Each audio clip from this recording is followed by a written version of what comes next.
تعالیٰ نے قرآن حکیم میں نبی پاک صلی اللہ علیہ وسلم کی عظمتوں کو، شانوں کو اور بلندیوں کو بیان فرمایا اور حضور کی مختلف صفات کا تذکرہ فرمایا۔ قرآن پاک میں ارشاد فرمایا کہ یا ایھا النبی انا ارسلناک شاہدا ومبشرا ونذیرا، اے غیب کی خبریں دینے والے محبوب علیہ السلام، ہم نے آپ کو گواہ بنایا ہے، خوشخبری دینے والا بنایا ہے اور ڈر سنانے والا بنایا۔ پھر ارشاد فرمایا کہ وداعیا الی اللہ باذنہ وسراجا منیرا، اور ہم نے آپ کو اللہ کی طرف دعوت دینے والا بنایا اور اللہ کے حکم سے اللہ کی طرف دعوت دینے والا بنایا، وسراجا منیرا، اور آپ کو چمکتا ہوا آفتاب بنایا۔ نبی پاک صلی اللہ علیہ وسلم کی ہر شان ہی وراء الورا ہے، لیکن یہ جو حضور کی صفت مبارکہ ہے نا، داعیا الی اللہ کی، کہ حضور لوگوں کو اللہ کی جانب دعوت دیتے۔ نبی پاک صلی اللہ تعالیٰ علیہ وسلم بندوں کا اپنے رب سے رشتہ جوڑتے، گھبرائے ہوئے لوگوں کو، پریشان لوگوں کو، اور جو لوگ سمجھتے تھے کہ شاید ہم کوئی دنیا کے کمزور لوگ ہیں اور یہ مالدار اور یہ اقتدار والا آدمی ہی بڑا ہے، ان سب کو حضور نے مایوسیوں سے نکالا اور اللہ کے رسول صلی اللہ علیہ وسلم نے یہ سبق پڑھایا کہ تم سب حضرت آدم کی اولاد ہو۔ عربی کو اجمی پر، گھورے کو کالے پر کوئی فضیلت حاصل نہیں۔ لوگوں کی ہر پریشانی حضور نے نکال کے ان کا رجوع ان کے رب کی طرف کرایا۔ ہمارے ہاں یہ ہوتا ہے کہ انسان کو پریشانی کوئی بھی ہو اسے سکون نہیں لینے دیتی، وہ کوئی بھی ہو۔ محفل میں کسی بندے کا بٹن ٹوٹ جائے نا، یہ گلے کا، تو کوئی دیکھے نہ دیکھے اس بیچارے کی ساری توجہ بٹن پہ رہتی ہے، میرا بٹن ٹھیک نہیں۔ کسی بندے نے کپڑے صاف نہ پہنے ہوں تو آپ اس شخص سے کہیں کہ تجھے کچھ لوگ ملنا چاہتے ہیں، تو وہ اگرچہ اس کے پاس پی ایچ ڈی کی ڈگری ہے، ڈھیر سارا مال ہے، وزادار ہے، صاحب عزت ہے، لیکن وہ کہتے یار میرے کپڑے نہیں ٹھیک، تو میں کوفت محسوس کر رہا ہوں، ذرا میں اپنے آپ کو تھوڑا سا نہا دھو لوں، فریش کر لوں، پھر میں چلتا ہوں۔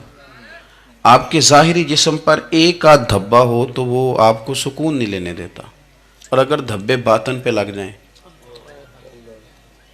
بہت سارے دھبے ہیں جو باطن پہ ہوتے ہیں، مجھے جان لو، مجھے پہچان لو، میرا بھی کوئی نام ہے، میں بھی کچھ ہوتا ہوں، یہ بھی ایک دھبا ہے، ایک مصیبت ہے۔ اور میری عزت کرو، مجھے بھی کسی طریقے سے کسی نشست پہ جگہ دو، یہ بھی ایک دھبا ہے۔ یہ ہمارے ہاں، ہمارے ملک کے اندر سیاستدانوں سے لے کر مذہبی لوگوں تک الا ماشاءاللہ پروٹوکول کا ایک مزاج آیا ہے کہ بھی بڑی دشواری پیدا کرتا ہے عام لوگوں کے لیے، بڑی آزمائش میں لوگ آ جاتے ہیں۔ حسد کر لینا، کسی بندے کی نعمت کو دیکھ کے جلنا، یہ بھی آپ کو بڑا بے سکون رکھتا ہے۔ تکبر کرنا کہ میں کوئی چیز ہوں اور باقی کو تھوڑے سے مجھ سے چھوٹے ہیں، یہ سارے دھبے، یہ ساری نقصان کی چیزیں۔ اور نبی پاک صلی اللہ علیہ وسلم نے تعریف یہ بیان کی، فرمایا ما حاک فی صدرک، یہ جو تیرے گناہ ہیں یہ تیرے سینے میں کھٹکیں گے، یہ تجھے بے چین رکھیں گے، یہ کانٹے کی طرح چبھیں گے۔ تو جتنے مرضی اچھے کپڑے پہن لے، جتنی مرضی اونچی جگہ بٹھا دیا جائے، اگر تیرے اندر کوئی روگ ہے وہ تجھے سکون سے نہیں جینے دے گا۔ رسول کائنات صلی اللہ علیہ وسلم نے نا لوگوں کی توجہ رب کریم کی جانب لگائی۔ حضور نے لوگوں کو بتلایا کہ تمہارا رب نا عاجزی کو پسند کرتا ہے، تمہارا رب سادگی کو پسند کرتا ہے، تمہارا رب انسانوں سے پیار کرنے والے کو پسند کرتا ہے۔ حضور سید عالم صلی اللہ علیہ وسلم نے ہمیں یہ سبق پڑھایا کہ زیادہ باتیں کرنے والے کو نہیں، اللہ سچ بولنے والے کو پسند کرتا ہے۔ بہت اونچے اور لمبے چوڑے دولت والے اور مالدار آدمی کو نہیں، بلکہ جو آدمی دیانتداری سے زندگی گزارے، رب اس کو زیادہ محبوب رکھتا ہے۔ تو ہماری یہ جتنی بھی آزمائشیں ہیں، میلاد والے محبوب صلی اللہ علیہ وسلم نے نا یہ ساری ہماری دور فرما دی، ساری۔ آپ دیکھیں ہمارے ہاں ایک بیماری ہوتی ہے، وہ تکبر کی بیماری ہے، اور وہ صرف مالدار کوئی نہیں ہوتا، بلکہ حضرت سعدی شیرازی فرماتے ہیں کہ میں نے بہت سارے جھکے ہوئے لوگوں میں تکبر دیکھا ہے. جو بڑا میٹھا بولتے ہیں نا، کئی دفعہ کہتے ہیں جی کیا بات ہے جی، سبحان اللہ ماشاء اللہ، بڑا میٹھا بولتے ہیں، تو یعنی میٹھا نہیں بول رہے ہوتے، یہ آپ کو شیشے میں اتار رہے ہوتے ہیں. آپ نے کسی کی تعریف کرنی ہے تو پشت کے پیچھے کریں، وہ اصل تعریف ہے. آپ کوئی ایسا کام نہ کریں جس سے چھلکے لفظوں میں کہ میں نے کسی کو بنایا ہے. اس سے نا آپ کو خود محسوس ہوگا کہ میں حقیقت پہ زندگی نہیں گزار رہا، میں تو کوئی اداکاری کر رہا ہوں. اور جو لوگ کہتے کچھ اور ہیں کرتے کچھ اور ہیں تو وہ خود بڑے پریشان رہتے ہیں. وہ جانتے ہیں کہ یار یہ میں کہاں الجھ گیا ہوں. تو بھائی یہ جو بہت زیادہ ہمارے دلوں کے اندر چیز ہے، اور یہ ہر مقام پر بہت سارے لوگوں کو یہ چیز حاصل ہے. میں دیکھتا ہوں کہ درجہ بدرجہ ان چیزوں کا شمار ہے. کچھ کا خیال ہے کہ میری ڈگری زیادہ ہے، اور کچھ کا خیال ہے کہ مجھے عقل زیادہ ہے. کچھ کا خیال ہے کہ میری شہرت زیادہ ہے، تو کچھ کا خیال ہے کہ میری دولت زیادہ ہے. آہستہ آہستہ وہ الجھاؤ پیدا ہوتا ہے. کسی کا کچھ نہیں جاتا، وہ خود آدمی بے چین رہتا ہے. حال دیکھیں نا، یہ میری طرح کو بندہ آ جائے نا محفل میں جس کو عادت ہے اسٹیج پہ بیٹھنے کی، اچھے لوگوں کی، بزرگوں کی، سادات کی بات نہیں کرتا، تو اس کو کبھی بیچارے کو پیچھے بیٹھنا پڑ جائے نا تو وہ گردن اونچی کر کر کے نقیب محفل کو دکھاتا ہے کہ میں آ گیا، کسی طریقے مینوں بھی ساتھ لے کے، بے چین رہتا ہے. اور اگر اسے سکون حاصل ہو کہ بھئی حضور کی محفل میں بیٹھنا ہے، جہاں جگہ مل گئی وہیں پہ ٹھیک ہو، اور وہ سکون کے ساتھ. دیکھو اس محفل کا مہمان خصوصی میں نہیں، حضرت بزرگ تو سرپرستی کاری رہے ہیں، میں نہیں. اس محفل کا تو مہمان خصوصی وہ بندہ ہے جس نے محفل سے پہلے یہاں جھاڑو دیا ہے، جس نے یہاں دریاں بچھائی ہیں، جس بیچارے کی فوٹو بھی کوئی نہیں آئی، وہ مہمان خصوصی ہے. اور اس محفل کا تو وہ مہمان خصوصی ہے جو چپ کر کے کہیں کونے میں بیٹھا ہے، اس کو کوئی دلچسپی نہیں کہ کوئی مجھے بھی جانے گا، کوئی مجھے بھی پہچانے. اسے تو اتنا پتہ ہے کہ میں اپنے پیارے حبیب کی تعریف سننے کے لیے آیا ہوں. آپ اپنے اس طرح آپ کا ذوق دوبالا رہے گا اگر آپ عاجزی کے ساتھ، انکساری کے ساتھ، رب رسول کی رضا کے لیے کسی جگہ بھی آپ اپنے آپ کو سیٹ کر لیں گے تو ماحول آپ کا ٹھیک رہے گا. ورنہ آپ الجھاؤ کا شکار ہیں، ورنہ آپ پریشان ہیں، ورنہ آپ تکلیف میں، ورنہ آپ آزمائش میں. بخاری شریف میں حدیث ہے، قاضی ایاز مالکی رحمۃ اللہ علیہ نے بڑی تفصیل سے لکھی ہے، راوی حضرت انس بن مالک ہیں. ایک بندہ بڑی دور سے آیا نبی پاک صلی اللہ علیہ وسلم کی زیارت کے لیے، بڑی دور سے. عرب کے جو سردار ہوتے تھے ان کے بڑے ناز نخرے ہوتے تھے. وہ خیر آج بھی ہیں، پروٹوکول کا ماحول آج بھی، یعنی وزیر صاحب کے آگے دو چار گاڑیاں نہ ہوں تو ان کو مزہ ہی نہیں آتا. پولیس والے آگے پیچھے بھاگیں تو حالانکہ ان کو نہیں پتا کہ جو پولیس والے آگے پیچھے بھاگ رہے ہیں نا، یہ حکومت بدلی تو گرفتار کرنے بھی انہوں نے ہی آنا ہے. لیکن وہ بڑا مزہ آتا ہے جب لوگ گاڑی کے پیچھے بھاگتے ہیں. کیا بات ہے جناب، بڑی بات. اور ہماری طبیعتوں میں پتہ نہیں کون سی، یہ پیسے پھینکنے والے دوست مجھ سے ناراض نہ ہو جائیں، لیکن میں اکثر سوچتا ہوں کہ یار یہ کس طرح کا کام ہے کہ پہلا کھلارنے پھر آپ اکٹھے کرنے. تو آپ کٹھے دے دیں جس کو دینے ہیں، ختم ہو جائے بات. یعنی وہ محفل میں نا گپ شپ ہو رہی ہوتی ہے، اکٹھے کرنا لے، پان دینا لے، کس چکر میں پڑ گئے. حضور غوث اعظم رضی اللہ تعالیٰ عنہ کی محفل میں شیخ یحییٰ نجار آیا کرتے تھے تو وہ کہتے تھے کہ ہم وہاں گنتے تھے آج کتنے بندوں نے توبہ کی، تو ہم سے گنے نہیں جاتے تھے، اتنے لوگ توبہ کرتے تھے. بزرگوں کی محفلوں میں توبہ کرنے والے گنے جاتے تھے، ہماری محفلوں میں پیسے گنے جاتے ہیں اور وہ پرچیاں دی جاتی ہیں. ایسا نہ کریں، اس سے گھٹن پیدا ہوتی. اور پھر جو نوٹوں والے ہوتے ہیں وہ فرنٹ سیٹوں پہ آ جاتے ہیں. بہت سارے غریب سوچتے ہیں کہ میرے پاس بھی اگر کرارے نوٹ ہوتے تو میں بھی آگے ہوتا.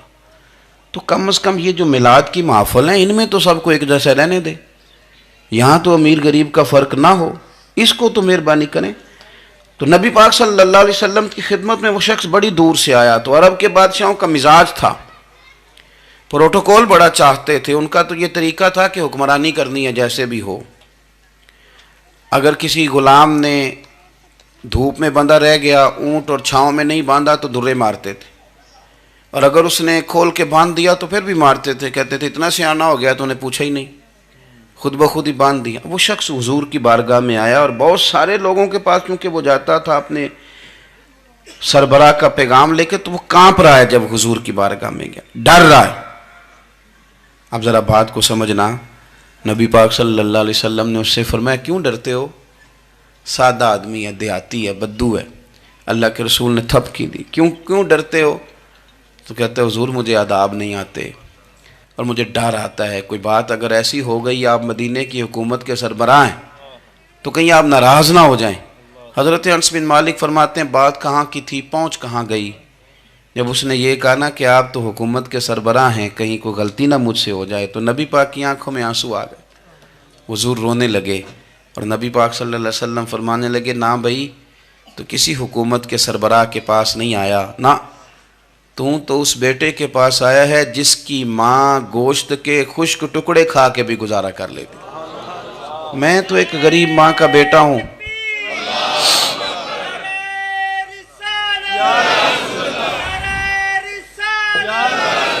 بھائی اگر آپ کا یہ ذوق بن جائے، دیکھو نا آج تو لوگ بھول جاتے ہیں نا، کپڑے بدل لیتے ہیں تو وہ سمجھتے ہیں کہ شاید سارا کچھ ہی بدل گیا. یعنی گاؤں سے آ کر پڑھنے والے بھول ہی گئے ہیں کہ کس کی ماں نے کتنا زیور بیچا. لوگ بھول جاتے ہیں چیزوں کو. اپنے ماضی کو یاد رکھیں. آپ لوگوں کے ساتھ پیار کریں، آپ لوگوں کو موقع دیں، آپ تھوڑی سی اور کوشش کریں اس شخص تک جانے کی جو آپ کو مایوس نظر آ رہا ہے، پریشان نظر آ رہا ہے. یہ ہمیں میلاد والے محبوب صلی اللہ علیہ وسلم نے درس دیا. ایک اور پہلو، حضور سید عالم صلی اللہ علیہ وسلم نے، ہمارے ہاں نا ابھی بھی برادری کی تقسیم ہے، ابھی بھی، اور کچھ میں نے ایسے کمزور لوگ بھی دیکھے. یہ اس طرح کی حرکتیں ہارے ہوئے لوگ کرتے ہیں. ہارے ہوئے لوگ جو اپنے آپ کو سمجھتے ہیں کہ میں کوئی بڑا آدمی ہوں. بڑا آدمی تو اپنے اخلاق سے ہوتا ہے، اپنے کردار سے ہوتا ہے، اپنی سخاوت سے ہوتا ہے، لوگوں سے پیار کرنے سے ہوتا ہے. باقی یہ کہ بیٹھ کے کہانی سنانا کہ میں بڑا کچھ کرتا ہوں، تو جو کچھ کرتا ہوتا ہے اسے سنانے کی کوئی ضرورت ہے. ایک اور بہت سارے لوگ آپ تعزیت کرنے جائیں نا والد کے انتقال کے بعد، تو ان بیچاروں کو بتانا پڑتا ہے کہ ابا جی میرے بغیر دوائی نہیں کھاتے تھے. تو میں کہتا ہوں اگر تیرے بغیر نہیں کھاتے تھے پھر بتانے کی ضرورت نہیں، پھر تو سارے گاؤں کو پتہ ہوگا کہ تیرے بغیر نہیں کھاتے تھے. اور اگر کوئی دال میں کالا ہے تو پھر تیری وضاحت کوئی بندہ قبول نہیں کرے گا. تو آپ کو بتانا کیوں پڑ رہا ہے؟ اور آپ بار بار اس بات کا ذکر کیوں کر رہے ہیں کہ ہم بہت بڑے قبیلے کے ہیں؟ صاحب اگر آپ بڑے قبیلے کے ہیں تو پتہ ہوگا سارے علاقے کو آپ کتنا لوگوں کا خیال کرتے ہیں، آپ کس قدر محبت کرتے ہیں، آپ کا انداز کریمانہ کس طرح کا. پھر آپ کو بتانے کی کوئی ضرورت نہیں ہوتی، پھر خود بخود خبر ہوتی. حضرت سیدنا ابو ذر غفاری رضی اللہ تعالیٰ عنہ، قبیلہ بنو غفار ایک بڑی شاخ تھی قبیلوں میں سے. جو لوگ اس زمانے میں مالدار قبیلوں سے تعلق رکھتے تھے ان میں سے ایک بڑا نام تھا. ساری زندگی چودراہٹ کی، لیکن میلاد ایک انقلاب کا نام ہے. میں میلاد منانے والے دوستوں سے گزارش کرتا ہوں کہ آپ ہر سال میلاد منائیں، اور ہر سال میلاد کے بعد آپ تھوڑے بدل بھی جائیں، یعنی تھوڑے سے بدل جائیں. کچھ لوگ کہیں یار یہ داڑھی میں نے نا 12 ربیع الاول والے دن رکھی تھی، یہ میری میلاد والی داڑھی ہے. اور داڑھی رکھیں بھی نبی پاک کی مرضی کی. کس کی مرضی کی؟ نہ ناراض ہو جائے جی میں ٹور چلا بس. کس مرضی کی جی؟ اپنی مرضی کے نہیں. داڑھی کا وزن کو نہیں ہوتا کہ پوری مٹھی رکھیں گے تو آپ کو کوئی دقت ہوگی، کوئی وزن نہیں. پوری رکھیں، جو حضور کا طریقہ مبارکہ ہے جو ہمیں ملتا ہے اس پر آپ توجہ فرمائیں. تو میں جو بات عرض کرنے جا رہا ہوں وہ میلاد انقلاب ہے. حضور سید عالم صلی اللہ علیہ وسلم کی بارگاہ میں آنے سے پہلے لوگ کچھ اور ہوتے تھے، اور یہاں سے ہو کے جاتے تھے تو پھر ان میں تبدیلی آتی تھی. میں سارا دن کرامتیں سناؤں نا کسی کو اپنے پیر صاحب کی اور اپنے گھر میں بھی کہ میرے حضرت بڑے، میرے استاد بڑے، لیکن بیوی کے ساتھ اگر میں ترش لہجے میں بات کروں گا تو وہ کہے گی اے سکھاندے نے تینوں پیر صاحب. دوست کہیں گے یہ سکھاتے ہیں آپ. تو آپ کی کہانیاں نہیں چلتی، آپ کا کردار چلتا ہے. حضرت ابو ذر غفاری رضی اللہ تعالیٰ عنہ فرماتے ہیں چونکہ میں چودھری تھا، سیدنا بلال حبشی رضی اللہ تعالیٰ عنہ کے پاس میں بیٹھا تھا. کسی بات میں بات آگے بڑھی اور بڑھتے بڑھتے بات شکرنجی تک چلی گئی. رائے کے اختلاف نے باتوں میں تلخی پیدا کر دی، اور جب تھوڑے لفظ اور تیز ہوئے تو میں نے انہیں کہہ دیا چپ کر، تو ابشن کا بیٹا ہے. کس کے بیٹے تھے حضرت بلال؟ کہتے ہیں جب انہوں نے مجھے کہا تو میرا دل بڑا ٹوٹا، لیکن میں نے ارادہ کیا کہ میں نے حضور کی بارگاہ میں نہیں عرض کرنی. اب ہر بات کی ہم حضور کی بارگاہ میں شکایت کریں. لیکن میں جا کے مسجد میں بیٹھا اور جب سرکار آئے نا، ارادہ نہیں تھا کہ عرض کروں گا، لیکن حضور کا چہرہ دیکھا تو دکھ میرا خود ہی تازہ ہو گیا۔ رونے کا بھی تو تب ہی مزہ آتا ہے نا کوئی اپنا ملے تو۔ فرماتے ہیں کہ میرے آنسو نہ بغیر اختیار کے چھلک پڑے اور میں کھل کے روئے، کھل کے۔ قربان جاؤں محبوب کے بھی حضور نے پاس نہیں بلایا، بلکہ نبی پاک اٹھ کے خود میرے پاس آئے اور مجھے کندھوں سے پکڑ کے سینے سے لگایا، اور جب میں کھل کے رو لیا تو حضور میرے آنسو پوچھنے لگے۔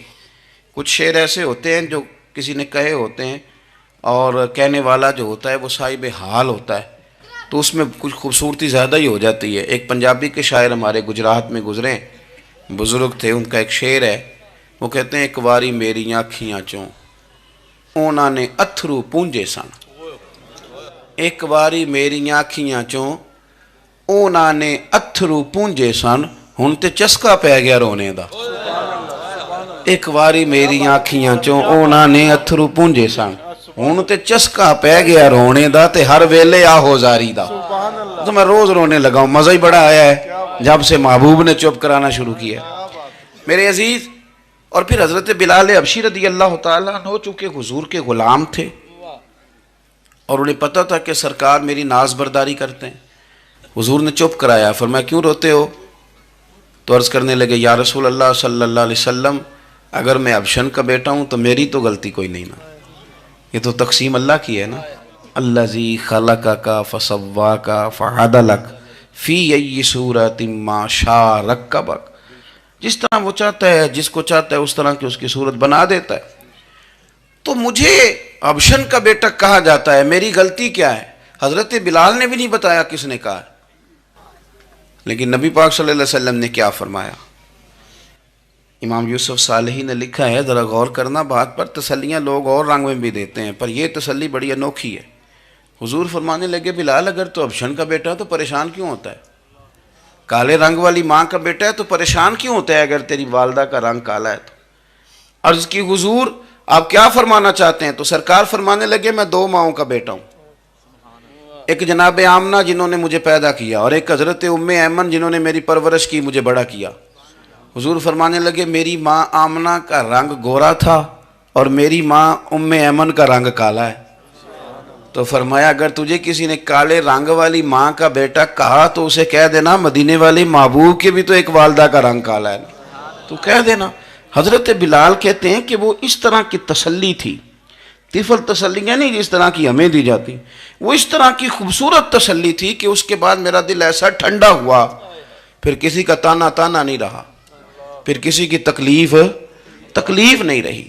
رسول پاک صلی اللہ تعالیٰ علیہ وسلم نے یہ جو آج تقسیم ہے ہمارے ہاں اونچ نیچ کی، چھوٹے بڑے کی، ذات برادری کی، حضور فرماتے ہیں میں نے پاؤں کے نیچے رکھ کے کچل دی، اب اس کا کوئی سٹیٹس نہیں رہا، اب یہ کوئی معاملہ نہیں۔ پھر میرے بھائی ایک معاملہ ہمارے اندر جو اور بڑی شدت کے ساتھ آیا ہے اور جس نے بڑا زور پکڑا ہے، وہ یہ ہے کہ ہم نا پڑھے لکھے لوگوں سے معذرت کے ساتھ، پڑھے لکھے لوگوں کا بھی ایک مسئلہ ہے، وہ دوسروں کو جاہل کہنا ضروری سمجھتے ہیں، الا ماشاء اللہ۔ میں اکثر کہتا ہوں کہ یہ تو آسان کام ہے نا، آپ نے کہہ دیا جاہل نہیں جی سارے پنڈ والے، یہ تو بڑا آسان کام ہے، تو جان چھڑانے والی بات ہے۔ ان پڑھ ہیں جی اس قوم دا کچھ نہیں بن سکتا، بھی تو آسان کام ہے، جان چھوٹ گئی۔ میں بھی کھڑا ہوتا ہوں نماز جنازہ کی امامت کرنے کے لیے، کبھی تو کہہ دیتا ہوں کہ جناب آج لوگوں کو نماز جنازہ کی دعا نہیں آتی، تو سوچتا ہوں کہ اگر کسی نے کھڑا کر کے پوچھ لیا کہ آپ نے کتنے لوگوں کو یاد کرائی ہے، ہم نے کبھی کہا کہ آؤ بیٹھو یاد کراؤں، تو اس کا جواب کیا ہے؟ تنقید کرنا آسان کام ہے اور تعمیر کرنا یہ مشکل مرحلہ ہے۔ عزیز دوست، ہمارے ہاں نا ان پڑھ بندے کے ساتھ اور اس بندے کے ساتھ جس کی سوچیں محدود ہیں، ہمارا رویہ اتنا تلخ ہوتا ہے۔ بھئی مزہ تو تب آتا ہے نا جب آپ کو، کچھ لوگ کہتے ہیں میں اچھے کے ساتھ اچھا ہوں، تو اچھے کے ساتھ تو ساری دنیا اچھی ہوتی ہے، آپ نے اس میں کیا کمال کیا ہے؟ حضور سید عالم صلی اللہ علیہ وسلم نے تو فرمایا اس کے ساتھ جوڑو جو تمہارے ساتھ توڑ رہا ہے، جو سخت رویہ اختیار کرے، سخت۔ بخاری مسلم میں حدیث ہے، حضرت عمر فاروق رضی اللہ تعالیٰ عنہ، حضرت انس بن مالک فرماتے ہیں کہ حضور سید عالم صلی اللہ علیہ وسلم گزر رہے تھے اور سرخ رنگ کی نہ نجرانی دھاری دار چادر سرکار نے اوڑھ رکھی تھی، ایک بدو آ گیا، اس نے کیا کیا کہ حضور کی مقدس چادر کو پکڑ کے کھینچا، اور اس زور سے کھینچا کہ گردن مبارک پہ نشان پڑ گیا۔ زور سے دروازے پہ دستک دے دینا بھکاری، تو اسے خراش رات کوئی نہیں ملتی، البتہ جھٹکیاں دو چار ضرور مل جاتی۔ توڑنا ہے دروازہ، خیرات لینے آیا کہ تو قرضہ لینے آیا؟ اس نے آ کر کے زور سے چادر کو کھینچا، مقدس گردن پہ نشان پڑ گیا۔ سرکار نے رخ انور پھیرا، کہتا پتہ کیا ہے، میں غریب آدمی ہوں، کچھ مانگنے آیا ہوں۔ بھئی تو گلے میں چادر ڈال کے مانگے گا؟ لیکن یہ آپ کا کمال ہے۔ یہاں اب آپ کے علم کا، آپ کے حوصلے کا، ظرف کا پتہ چلتا ہے۔ کھینچی چادر، کچھ مانگنے آیا ہوں، اور صحیح بخاری کے لفظ یہ ہیں کہ فَالْتَفَتَ إِلَيْهِ فَضَحِكَ، جب محبوب نے اس کی طرف توجہ کی، اس کی بات سنی، اس نے گلے میں چادر ڈال کے کھینچا ہے، نشان ڈال دیا ہے، لیکن جب حضور نے توجہ کی تو فَضَحِكَ، نبی پاک نے مسکرانا شروع کر دیا۔ حضور مسکرائے، یعنی چادر ڈال کر کھینچنے والے، اور یہ چیز آپ کو بڑا کر دے گی۔ آپ یقین کریں، آپ کو کسی نے برا کہا تو آپ نے ڈبل برا کہا تو آپ تانگ ہوں گے۔ ہنڈیا جب جلتی ہے تو اس کے کندھے، ابلتی ہے تو اس کے کندھے جل جاتے ہیں۔ آپ کسی کو اینٹ کا جواب پتھر سے دے کے پریشان ہوں گے، لیکن اگر آپ نے کہہ دیا نا چل یار موج کر، ہور کر لے دو گلا، اور آپ ہنسیں، یہ بڑی پاکیزہ سزا ہے دشمن کے لیے، بڑی صاف ستھری۔ جتن جتن تے ہر کوئی کھیڑے، ہارن کھیڑ فقیرہ، جتن جتن تے سارے لوگ کر دینا کام جتنے آلہ، میں نے جیتنا ہے۔ تو درویش کہتے ہیں جتن جتن تے ہر کوئی کھیڑے، تو ہارن کھیڑ فقیرہ، اوہ جتن دا مل کوڈی پیندائی، ہارن دا مل ہیرا، ہارن دا مل ہیرا۔ کبھی کبھی ارادہ کریں چل کوئی بات نہیں، کر لے یار، پھر کیا ہے۔ اور یہ کام آئے گی چیز بہت زیادہ۔ حضور صلی اللہ علیہ وسلم سے کہنے لگا کچھ مانگنے آیا ہوں، تو اب حضور نے کیا فرمایا؟ فرمایا ایک دو چار بکریاں نہیں، دو پہاڑیوں کے درمیان جو ریوڑ ہے نا بکریوں کا، اجڑ، فرمایا سارے اس کو دے دو۔ اب اس نے وہاں تو کوئی جملہ نہیں کہا، گھر چلا گیا اپنے گاؤں قبیلے، اور وہاں جا کے لوگوں سے کہنے لگا سارے ادھر بیٹھے ہو، جاؤ دوڑ جاؤ مدینے جا کے مصطفیٰ کا کلمہ پڑھو۔ کہنے لگے وہ تو اتنا دیتے ہیں کہ غربت کا ڈر بھی دور ہو جاتا ہے۔ تو نبی پاک صلی اللہ علیہ وسلم کا ان لوگوں کے ساتھ جو ان پڑھ ہیں، جو ساتھ ہیں، آج ہمارے بچے اپنے ابا جی کو بھی کہہ دیتے ہیں تسی پڑھے نہیں، ان دور بدل گیا ہے۔ میں ایک شادی کی تقریب میں جا رہا تھا، میرے آگے آگے والد صاحب کو بیٹا سمجھا رہا ہے، کہتے ابا جی ہن نہ اتھے جا کے نہ مٹھے چولاں تے سالن پا کے نہ کھایا جی، بندہ ماڑا لگتا ہے۔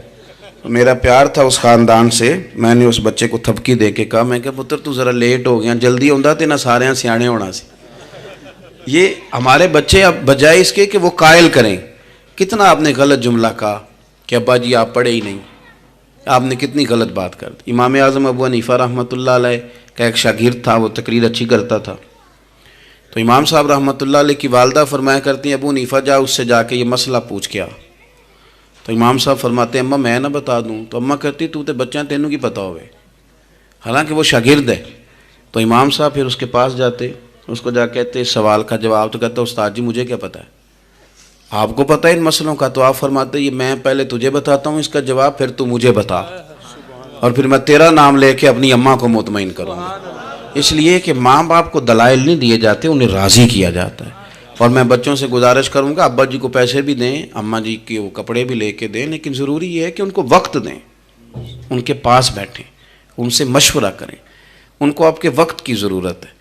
بڑھاپے میں اس طرح کا ماحول نہ بنا دیں کہ وہ ایک کونے میں بیٹھے ہیں، کوئی پوچھتا ہی نہیں، اس طرح نہ کریں۔ ہم تو اس طرح والدین سے رویہ کرتے ہیں جیسے MBBS ڈاکٹر رات کو وارڈ میں آتا ہے اور دو تین اس کے ساتھ سٹاف کے لوگ ہوتے ہیں، اور وہ کہتا ہے دوائی کھا لی ہے، طبیعت اب کیسی ہے، بلڈ پریشر ٹھیک ہے، یہ میں نے دوائی بدل دی ہے۔ یہ کیا رویہ ہو؟ آپ ان کو وقت دیں۔ وہ جس طرح آپ چھوٹے تھے تو وہ لاڈ لڈاتے تھے، پیار کرتے تھے، آپ بھی تھوڑا قریب بیٹھیں، اور آپ دیکھیں آپ کو اللہ تعالیٰ اس کی برکت سے کتنی رحمتیں عطا فرماتے۔ تو کسی کو جاہل کہنا، ان پڑھ کہہ دینا۔ ایک حدیث اور سن لیں، بات کو ختم کرتا ہوں۔ اس کو قاضی ایاز رحمۃ اللہ علیہ نے شفا شریف میں لکھا ہے، ایک بدو حضور کی بارگاہ میں آیا اور اس نے آ کے کچھ مانگا، اللہ کے پیارے حبیب صلی اللہ علیہ وسلم کی بارگاہ میں مانگا، جہاں ایک مانگنے پر دریا بہا دیے جاتے ہیں۔ دریا بہا دیے ہیں، در بے بہا دیے. یہ در الگ ہے اور بے بہا الگ ہے. پھر یہ شعر صحیح سمجھ میں آئے گا آپ. تو حضور سید عالم صلی اللہ علیہ وسلم تو جس کو دیتے تھے پھر اس کی کئی نسلیں کھاتی تھی، ختم نہیں ہوتا تھا. اس نے بھی کچھ مانگا، حضور نے کچھ دیا، لیکن ابھی اسے آداب نہیں نہ آتے تھے. پہلے آداب سکھائیں پھر کسی کو بے ادب کہیں، لیکن بغیر آداب سکھائے لوگ لوگوں کو بے ادب کہہ دیتے. یہ انداز ٹھیک نہیں. اس نے کچھ مانگا، حضور نے دیا. چونکہ آداب نہیں آتے تھے، نہ آشنا تھا، تو کہنے لگا معاذ اللہ ثم معاذ اللہ نقل کفر کفر نہ باشد. کہنے لگا میں تو بڑی تعریف سن کے آیا تھا، آپ نے تو کچھ بھی نہیں دیا. حضرت عمر فاروق نے تلوار نکال لی، فرمایا اس بے ادب کی گردن اڑاؤں گا. حضور نے فرمایا عمر ٹھہر جا ذرا، جلدی نہ کر. سرکار اسے گھر لے گئے. جتنا دیا تھا نا اس سے ڈبل دیا، پھر جتنا ہو گیا تھا اس سے بھی ڈبل دیا. تیسری دفعہ حضور دینے لگے تو کہنے لگا یا رسول اللہ بس کریں، میں نے تو طوفان کے اندر بھی ہوا اتنی تیز نہیں چلتے دیکھے جتنی آپ کی سخاوت تیز چلتی ہے.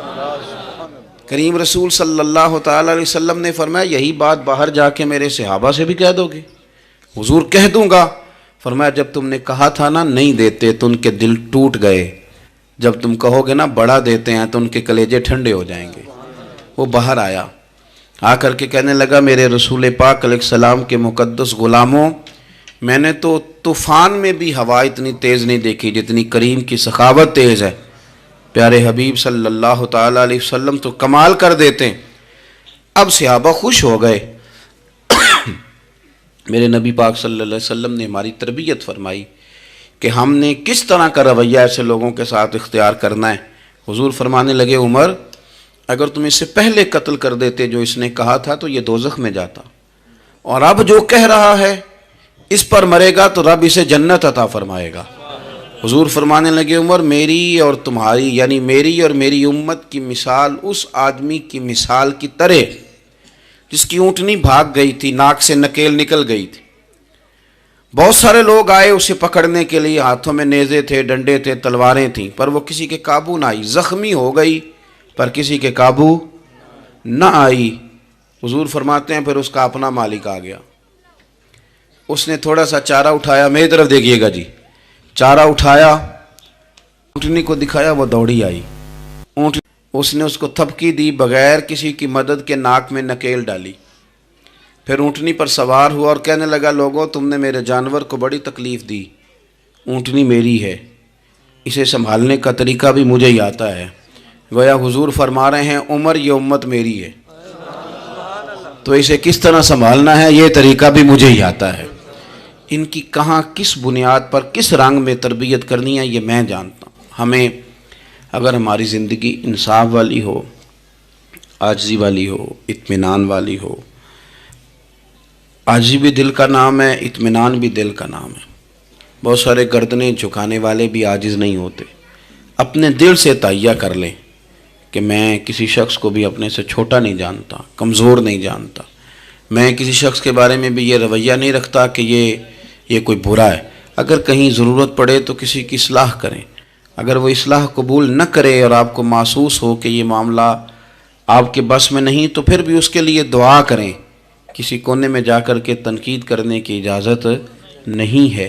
اپنے آپ کو سمیٹیں، سوچوں کو بکھرنے سے سمیٹیں، اچھا سوچا کریں. جو لوگ اچھا سوچتے ہیں وہ صحت مند رہتے ہیں، ان کی سوچیں تازہ رہتی ہیں. آپ ہر ایک کے بارے میں خیر کا رویہ اختیار کریں اور مثبت پہلو تلاش کریں. آپ مثبت پہلو، ہر وقت تنقید کرنا. میں ایک محفل میں بیٹھا تھا، بات میری ختم ہو گئی تو ایک نعت خواں نے بڑا اچھا شعر پڑھا.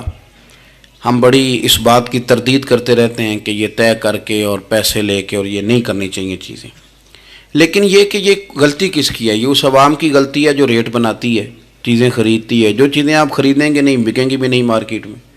آپ خریدتے ہیں تو کوئی بکتا ہے نا. میری بات کی سمجھ آ رہی ہے؟